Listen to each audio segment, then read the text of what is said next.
অনেকের এই যে প্রশ্ন ছিল স্যাট ফ্রি নিয়ে। স্যাট ফ্রি 1.5 এমজি ট্যাবলেট লেবনো ওর জাস্টে এটা হচ্ছে একটি ইমার্জেন্সি জন্ম নিরোধক এমন একটি পদ্ধতি যা অরক্ষিত সহবাসে ডিম্বাণু ও শুক্রাণু নিষিক্তকরণ প্রতিরোধ করে। অরক্ষিত সহবাসের পর যত তাড়াতাড়ি সম্ভব এই জন্মনিরোধক ব্যবহার করতে হবে। সহবাসের 12 ঘন্টার মধ্যে, কিন্তু 72 ঘন্টা পরে নয়। এটা এই কারণে ইমার্জেন্সি জন্মনিরোধক পিল ব্যবহার করা বাঞ্ছনীয়।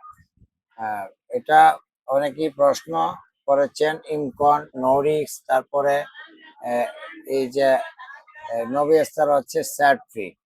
তা ক্লিয়ার? আমরা আসলে এই জিনিসটা বুঝতে পেরেছেন। নরিক্স, ইমকন খান, স্যাট ফ্রিও সেম, একই জিনিস।